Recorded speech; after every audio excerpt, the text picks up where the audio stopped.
자, 오늘은 이제 벌써 세 번째 시간인데요. 반도체 품질 관련된 주제로 시작을 하려고 합니다. 근데 이 반도체 품질 지금까지 주제가 다 그랬습니다만 워낙에 폭넓은 주제여서 모든 걸 다루는 시간은 아니고 제가 이제 개요 또 중요한 포인트 위주로 좀 다뤄보고자 합니다. 반도체는 말씀 드릴 필요 없을 정도로 잘 아시죠. 스마트폰이나 자동차 전자제어 시스템에 들어가는 핵심적인 부품이고요. 사실상 이제 요즘에 가장 핫한 산업 중에 하나가 아닌가 생각을 합니다. 또 이제 품질 관리 같은 경우는 꼭 반도체뿐만이 아니어도 여러 제품이나 공정의 어떤 신뢰성이나 일관성 보장하는 과정이기 때문에 반도체 같은 경우에는 반도체 웨이퍼의 불량률 감소 이런 것들이 좀 중요하죠. 보통 이제 삼성전자 같은 회사들은 보통 자기들이 웨이퍼 생산부터 시작해서 다 하긴 하는데 조금이라도 불량이 있으면 결국은 마지막 최종 산물인 칩에 문제가 생기기 때문에 웨이퍼도 완벽하게 나와야 되고, 또 웨이퍼의 일부분이 잘못 나오게 되면 그 웨이퍼를 쪼개서 보통 회로를 생산하거든요. 그러면 이제 일부 회로에 불량률이 생기기 때문에 최종적으로 조금이라도, 우리가 또 수율이라고 하는데, 최종적으로 원재료 웨이퍼에서 완성되는 제품의 어떤 비율이 높아지려면 웨이퍼 단계에서부터 품질 관리가 잘 이루어져야 합니다. 근데 우리가 이제 반도체 그러면 생각보다 굉장히 폭넓다는 것을 잘 놓치게 되기 때문에 제가 먼저 반도체 산업에 대해서 먼저 좀 구조적인 부분을 말씀드리고 진행을 하고자 합니다. 반도체는 크게 설계, 생산, 조립, 검사라는 큰 어떤 분야로 나눌 수가 있고요. 그 속에 좀 들어가면 반도체 관련된 지식재산을 파는 회사, 팹리스라 설계만 하는 회사, 반도체 회로 디자인하는 회사, 파운드리 생산하는 회사, 조립 검사하는 회사까지 굉장히 다양한 분야의 회사들이 존재합니다. 우리는 다행스럽게도 삼성전자와 SK하이닉스, 서울반도체 이런 어떤 세계적인 회사, 그 반도체 회사들이 우리나라에 많죠. 아마 반도체 산업만 놓고 본다면 이 생산 분야를 갖고 있는 기업의 규모로 본다면 대한민국이 아마 전 세계에서 1위 정도는 하지 않을까 생각을 해요. 물론 TSMC를 갖고 있는 대만도 대단하지만 전체적으로 반도체의 종합적인 어떤 설계 능력까지 다 고려한다면 대한민국이 대만을 좀 앞서지 않을까 생각을 합니다. 물론 대만도 대단한 기업이고요. 그래서 이런 다양한 산업이 있다 보니까 우리가 삼성전자 같은 너무나 큰 회사들, 특히 종합 반도체 회사들이 있다 보니까 반도체 분야에 대해서 세밀하게 잘 못 따지는 경우가 많은데, 실제로 글로벌에서는요, 삼성전자나 이런 회사들은 오히려 흔치 않고요. 대부분은 특화된 회사들이 훨씬 더 많습니다. 종합반도체 기업은 말 그대로 앞서 소개했던 모든 걸 다 하는 회사예요. 다행히 우리나라에는 삼성전자라든가 SK하이닉스 같은 회사들이 있죠. 해외에서 본다면 인텔 같은 회사 정도 아니면 이 모든 걸 다 하지 않습니다. 그래서 전 세계적으로 볼 때 한국과 대만이 세계 반도체 산업의 아주 중추죠. 설계나 이런 부분에서는 영국이라든가 미국이 또 갖고 있지만, 설계 백날해 분들 생산 제대로 안 되면 안 되겠죠. 그런 점에서 한국과 대만이 산업적으로 굉장히 치열하게 경쟁하고 있는 그런 형국을 갖고 있다고 보시면 되겠습니다. 한 회사가 아무래도 설계에서부터 시작해서 생산, 조립, 유통까지 다 하죠. 특히 삼성전자가 그렇게 하고 있죠. 그래서 세계 최대 규모의 반도체 기업은 어쩌면 삼성전자가 아닌가 하는데, 가끔씩 인텔이 더 크다, 엔비디아가 더 크다 하는데, 명확하게 얘기하면요, 엔비디아는 적어도 생산을 하지 않죠. 전부 다 전량을 TSMC나 삼성전자 같은 파운드리 기업에다가 맡겨서 생산을 하기 때문에, TSMC 같은 회사는 이제 설계까지만 하기 때문에 우리가 팹리스라고 부릅니다. 그래서 팹리스 좀 소개하자면, 반도체 생산 시설이 없어요. 그래서 본인이 갖고 있는 아이디어를 가지고 제품을 기획, 구상, 설계하는 전문 기업입니다. 엔비디아뿐만 아니라 퀄컴, 브로드컴, 이렇게 계속 이제 세계적인 기업들은 대부분 팹리스라 보시면 되고요. 우리나라에도 최근에 팹리스가 많이 커져가고 있죠. 그런 점에서 볼 때 설계 능력을 폄하하는 건 아닌데, 전 세계적으로 반도체 전체 산업군으로 봤을 때요, 이 설계 기업은 지금 늘고 있고요, 생산 기업은 생각보다 줄고 있습니다. 생산이 생각보다 어려워요. 돈도 많이 들고. 그래서 반도체 좀 신생 스타트업들은 생산보다는 이런 팹리스 같은 설계 쪽에 많이 있는데, 또 이제 아무래도 생산하는 기업이 많지 않다 보니까 설계 기업이 늘어나도 생산한 설비에서 갑자기 애플 같은 기업들이 대규모 물량을 신청해 버리면 물량 생산하는 라인이 다 점유가 돼서 2순위, 3순위 막 밀려서 자기들이 적게 출시 못하는 경우도 좀 생겨나죠. 그래서 앞으로 저 개인적으로는 이런 팹리스 기업들은 늘긴 하겠지만, 산업군 자체가 대만이나 한국처럼 생산 설비를 갖고 있는 나라들이 사실상 병목 현상처럼 딱 가지고 있기 때문에 굉장히 중요한 입지적인 어떤 욕구를 가지지 않을까 생각을 합니다. 전 세계적으로 볼 때 팹리스 기업 중에서 뭐 가장 뛰어난 기업은 현재로서는 엔비디아라고 볼 수 있죠. 뭐 시가총액으로 보나 이번에 세스에서 제품 발표했던 어떤 여러 가지 제품의 성능이라든가 사람들의 관심 등 다 여러 가지를 고려했을 때 현재 엔비디아가 팹리스에서는 제일 유명하지 않을까 생각을 하는데 뭐 엔비디아도 좀 이제 보통 저희가 CPU라든가 AP 쪽에서는 그렇게 강하지는 않고요. 물론 본인들이 지금 거기에 투자를 해서 현재 뭐 AI 관련된 슈퍼컴퓨터 생산한다고 하지만 보편성으로 따진다면 인텔이나 뭐 AMD 그 다음에 애플 같은 회사들에게는 아직은 좀 뒤지는 편입니다. 그래서 엔비디아는 좀 전문화된 그래픽 카드라든가 그 AI 관련된 그 가속 학습기 이런 쪽에 좀 유명한 기업이라고 보시면 되겠습니다. 우리 퀄컴 같은 경우는 원래 그렇게 큰 회사가 아니었는데 우리나라가 CDMA 통신을 상용한 세계 최초의 나라라고 되어 있죠. 실제로 대한민국이 키운 회사고 퀄컴 덕분에 우리나라가 또 통신 강국이 되었던 면도 있습니다. 지금은 뭐 워낙 강력해서 이제 퀄컴도 굉장히 이제 갑의 기업이 되지 않았나 생각을 하는데요. 이제 퀄컴 같은 회사들은 통신망에서 시작을 해서 AP로까지. 그래서 지금 그 퀄컴 같은 경우에는 지금 우리가 쓰고 있는 삼성전자의 스마트폰에 거의 다 들어가 있죠. 그런 점에서 볼 때 퀄컴도 생각보다 굉장히 강력한 기업인데 퀄컴이 강력한 이유는 우리가 보통 이제 전문적으로 칩을 설계를 할 때 통신칩 따로 그 다음에 연산 칩을 따로 설계를 하는데요. 지금 퀄컴은 연산 그래픽, 통신칩을 통합하는 칩에서 굉장히 강하죠. 그래서 우리가 스냅드래곤에 불리는 이 브랜드에서 이 퀄컴 칩을 사용하게 되면 가격은 좀 비싸지만 세 가지 기능의 칩을 하나로 묶었기 때문에 그런 점에서는 그 작은 면적 안에 집어넣을 때 굉장히 유리한 어떤 입지를 가질 수가 있습니다. 그래서 퀄컴이 그런 점에서 굉장히 뛰어나고요. 칩을 독자적으로 생산하는 애플 같은 회사들도 이 통신칩에서만큼은 퀄컴을 따라가지 못했죠, 결국은. 그래서 그런 부분에서는 또 굉장히 우위를 갖고 있는 기업이라고 보시면 됩니다. 브로드컴도 우리에게 많이 안 알려졌지만 세계적인 한 3사에 하는 기업이고요. 최근에 브로드컴이 거의 전 분야에 대해서 부각이 되고 있죠. 그런 점에서 앞으로 치열한 어떤 경쟁이 일어날 수 있는 분야가 아닌가 생각을 합니다.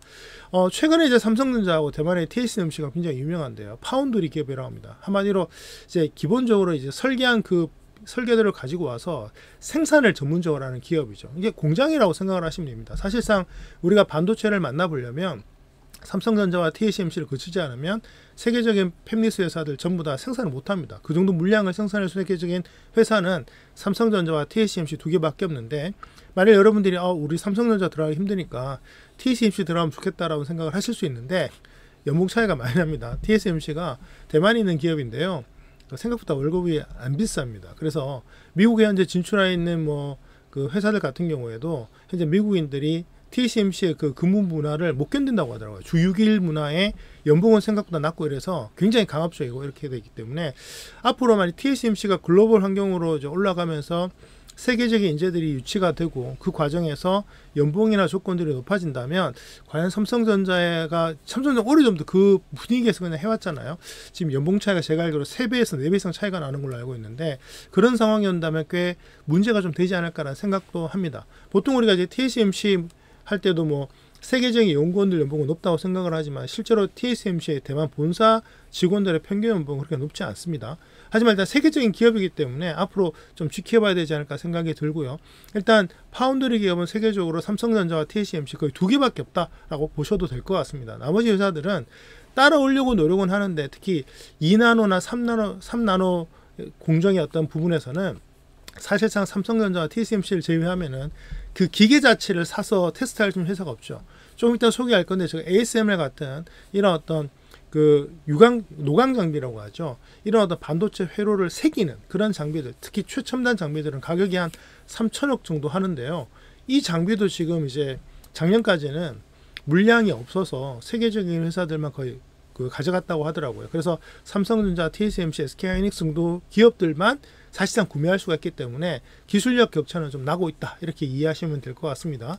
그리고 이제 전체 국가별로 반도체 기업들 좀 본다면 중국은 사실 지금은 좀 빠져 있어야 되기 때문에 소개는 하지만 이제 기술 격차라든가 현재 제재를 많이 받고 있기 때문에 그런 면에서는 좀 이제 배제를 좀 해야 될 것 같고요. 현재 한국과 대만, 일본, 미국, 그다음에 유럽이나 에스트레아 이런 기업들이 주로 하고 있습니다. 특히 유럽 같은 경우에는 원천 기술인 설계나 이 지적재생원 분야에서 굉장히 좀 큰 회사들이 많고요.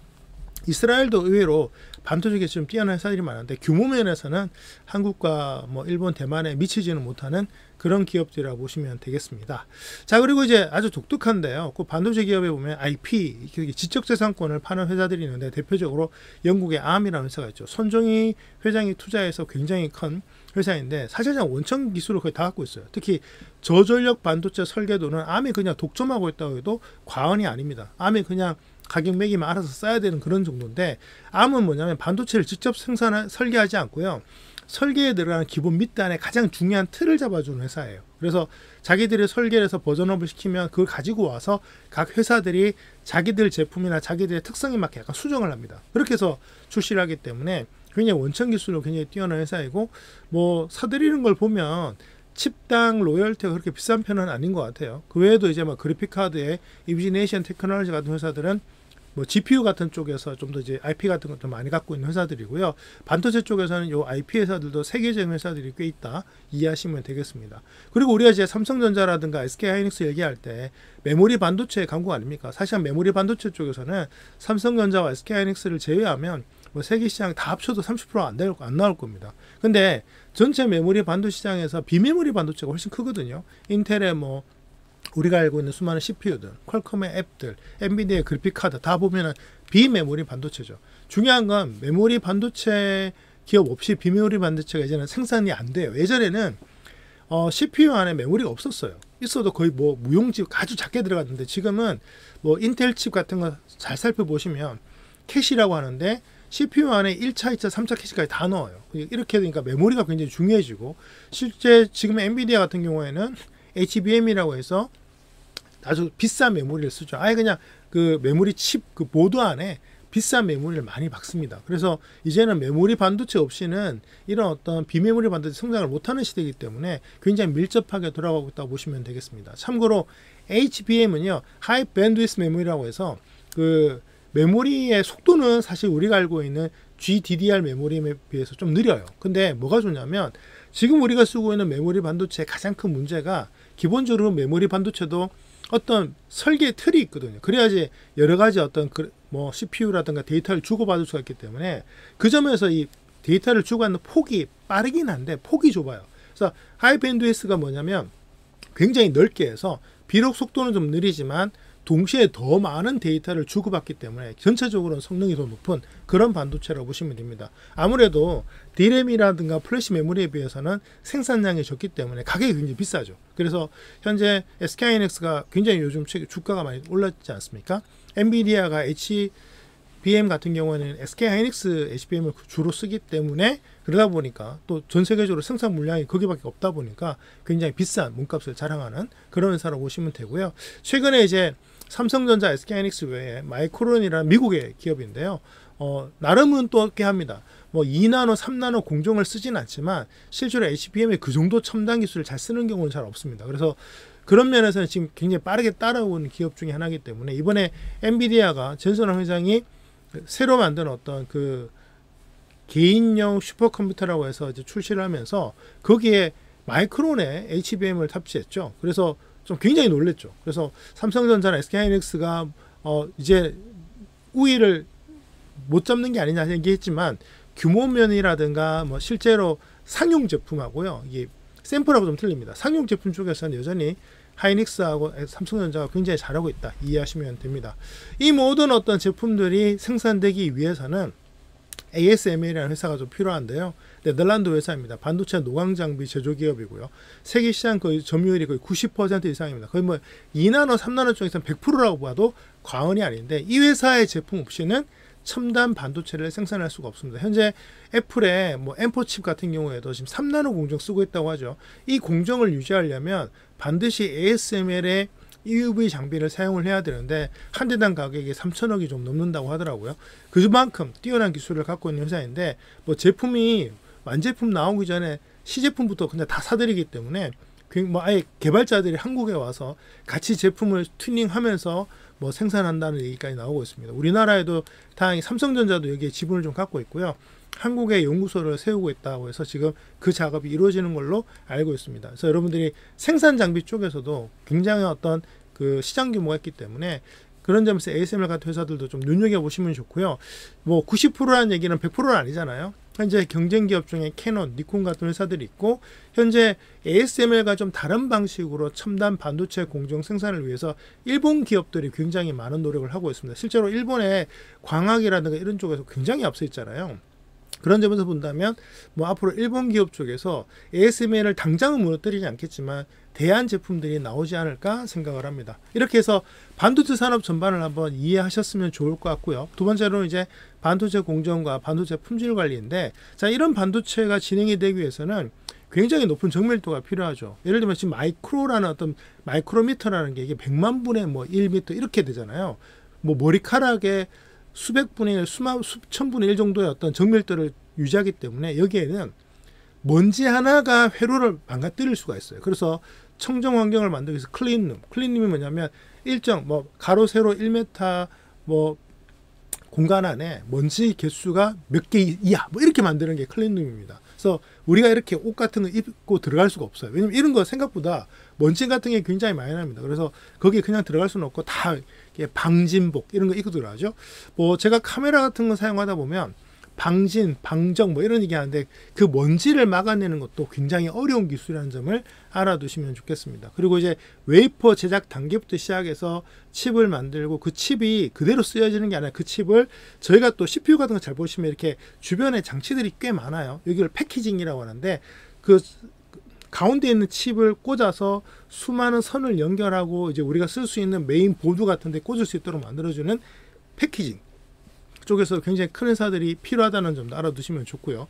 이런 과정에서 이제 반도체 품질 관리가 잘 되지 않으면 수율, 즉 생산성이 떨어지기 때문에 웨이퍼 한 장 가격이 꽤 비쌉니다. 특히 이제 정밀한 웨이퍼도 비싸기 때문에 그 웨이퍼에서 최대한 뭐 예를 들면 이 웨이퍼에서 50개의 칩을 만들 수 있으면 50개 다 나와야 되는데 수율이 예를 들면 80%라는 얘기는 50 곱하기 0.8 하면 40개밖에 안 나오고 10개를 버린다는 얘기예요. 그만큼 이 웨이퍼의 품질도 중요하고 최종 패키징까지 정말 정밀하게 잘 관리하면 되기 때문에 품질 관리는 곧 비용 절감과 직결합니다. 그래서 불량률 1%를 줄이면 수백만 달러, 뭐 우리나라 돈으로 40억, 50억을 줄인다고 하기 때문에 그런 점에서는 품질 관리가 굉장히 중요한 게 바로 반도체 분야라고 볼 수가 있죠.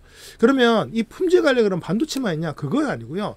전반적인 산업 전체에도 품질 관리라는 영역이 있습니다. 이번에는 이제 반도체를 좀 제외하고 좀 폭넓게 산업별로 품질 관리를 좀 본다면 제조업 쪽에서도 품질 관리 있죠. 예를 들면 자동차 같은 경우에 예를 들면 우리가 차를 받았는데 차가 예를 들면 뭐 버튼이 좀 잘 안 맞다거나 문이 삐걱삐걱하면 안 되잖아요. 그래서 식스 시그마 같은 것들을 뭐 활용을 해서 아주 정밀한 품질 관리를 하는 게 또 제조업의 특징입니다. 서비스 같은 경우는 제조업과의 느낌은 좀 다른데 고객 만족도 측면에서 아주 그 표준 매뉴얼대로 잘 진행되고 있는지 이런 것들을 좀 따지고 의사소통이라든가 친화력, 마인드 이런 것들 따지는 게 서비스업의 품질 관리라고 볼 수가 있고요. 그다음에 건설업 쪽에서는 우리 보통 이제 집 같은 거 지을 때 뭐 보통 이제 하자보수 같은 거 이제 입주할 때 하잖아요.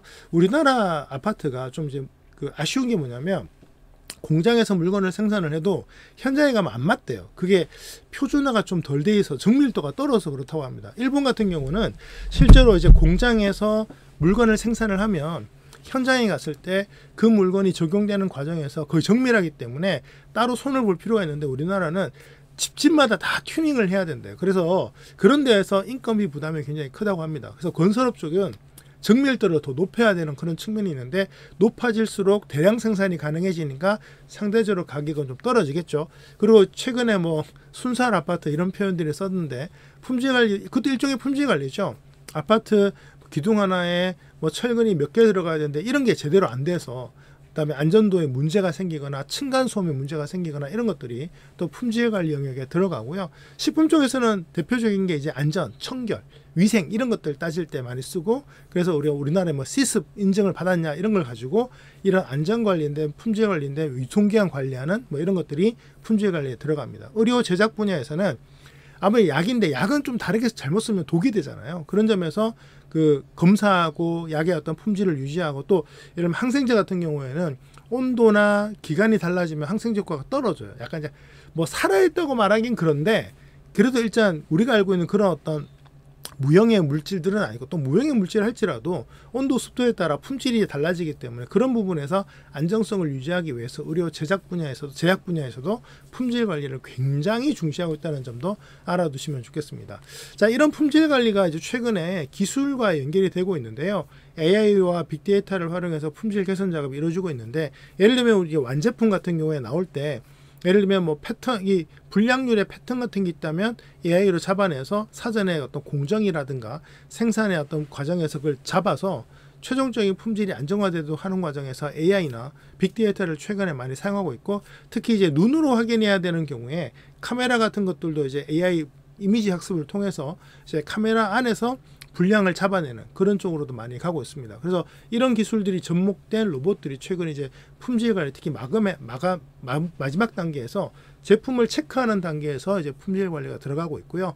이제 아예 예측하는, 머신러닝 가지고 예측하는 쪽도 현재 품질 관리가 굉장히 활성화되고 있다는 점 알아두시면 좋겠습니다. 자, 이렇게 이제 뭐 반도체와 품질에 대한 전반적인 산업에 대한 이해는 정도로 하고요. 이제 직무와 역할에 대해서 말씀을 드리겠습니다.